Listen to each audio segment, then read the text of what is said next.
Hi, my name is Kalyan and I'm at Bandra's La 15 Patisserie store. I've come here for macarons.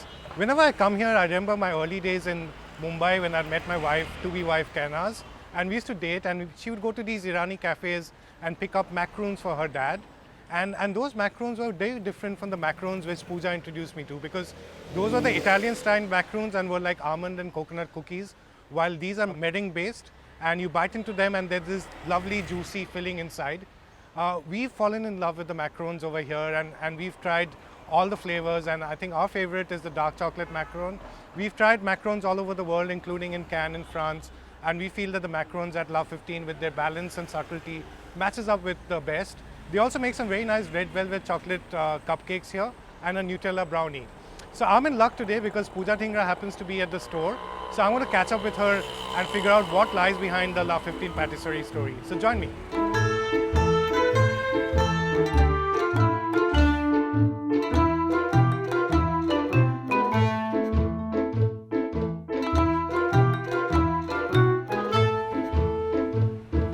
Hey. Hi. Hi Pooja. Hi, how are you? Good. How are you doing? Good. So this is Pooja Dhingra, and I have my favorite Pooja Dhingra story, which is about I think 3 years back, and it was Kainaz's birthday. I hadn't ordered a cake, so last minute I was wondering what to do, and I got in touch with Pooja, and I said that she likes Kainaz likes dark chocolate, simple cake, no alcohol, and can you work out something? So Pooja said, come to the Palladium store and pick it up. And I did, and there was this macaron cake of yours, Yeah. which became such a big hit with her that for the next 3 birthdays of Kainaz, including one a few months ago, we had to book Yeah. that. So, where did you come up with an idea of a macaron cake? I mean, that's what we're known for. I mean, that's like what started this whole craze and all of that. So often people will tell us, like, can you make us a giant macaron? And we're like, okay, let's Yeah. try it.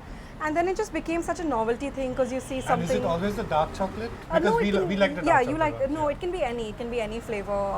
So we make, and also the colors are so beautiful Yeah, that yeah. as a cake, it's just very different. It's And not it looks your so vibrant. Yeah, exactly. So it's just on the menu now, Yeah. and And at the same time, unlike a fondant cake and all of that, it's all about the taste. I mean, it looks Exactly. elegant, yeah. but there are no frills. You just eat the macaron. Yeah, and also the great thing is the texture, right? Yeah. Because you have the crunch and then you have softness And the quality of the chocolate is so good. Is it Belgian or? it is, yeah. So you started as a law student. Yes, very embarrassingly, just very shortly. Yeah. 2 weeks and I was out of there. I went to college and they put these this giant stack of books in front of me, and I was like, is this what my life will be like? And after going back and forth, this decision, I said, this is not what I see myself doing.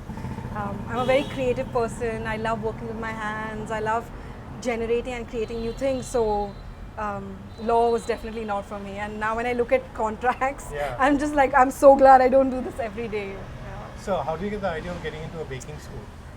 So basically, my family is into hospitality. So we've always kind of grown up thinking that at some point we'll have like a restaurant or a cafe. So I was in Switzerland when I worked in a pastry kitchen for a bit, and that's when I was like, okay, this is it. And that just led to okay, where do I go to study and which is the best school, and that led me to Le Cordon Bleu in Paris. And yeah, no looking back since then. It's been quite a journey because I was seeing in an Instagram feed sometime back where you put up this certificate of being in the housekeeping staff Yeah, of a hotel. yeah. So housekeeping staff of a hotel in Switzerland Yeah. to the macaron queen of Mumbai. How does the journey feel? I mean, I was 18 at the time. It was, I think it really was a foundation for me as a business person or someone who has to lead a team, because there was nothing like, no job is too small for you. Yeah. And that's when I hire people now, that's what I look at. When you start your own organization, you don't want someone to say like, this is my job and I only do this and I Yeah. only do that.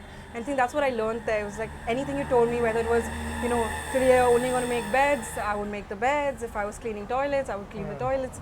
And I think my superiors, they kind of saw that, and then more responsibility came with that. And you just see how that really, in a team environment, that really works well.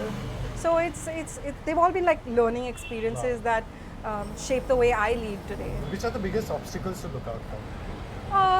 I mean, know your risks. So know what you're going to, if you lose and if things don't work out, what are you going to risk? A backup plan. Yeah, a I plan mean, B. not really a backup plan, but okay, if things really go wrong, then this is what would have gone, and Yeah. then that's fine. If you know that this is what it will be, then you will be at least mentally prepared and okay to go ahead with it. So what's next in store? More books. Uh-huh. Yeah. Working on kind of like, and like I keep thinking I started when I was 23, and a lot of times I feel like, oh, I wish someone had told me this, I wish Yeah. someone had told me that. So just a book about how to start your own business and what to okay. do. So this time it's not about recipes. It's not about recipes, yeah. That's going to be a very interesting Yeah. read, I think. It's just kind of putting together all my experiences, speaking to some industry people, I and think getting it's it all great that together. you're sharing this because Yeah, I mean, that's what will you. Knowledge is meant to be shared, and that's been my, sort of, Yeah. which is why I do the classes and I write the books. that's brilliant. Yeah. So what I find most exciting about Pooja's story is that it shows in a way the transition which India's had, because when I think of the 90s and when I was passing out, it was all about being a doctor, engineer or marketing person. But I think your story about setting up a confectionery business, being a girl doing it in the hospitality business, just shows how much India has evolved and how much the possibilities are there now. So if you have a dream, just go out and live it. I think that's the message which I Yeah. get from talking to you, Yeah. Pooja. Yes. Let us know what you thought of the interview, and please subscribe to The Fine Beach Shop and like, comment, share everything, please.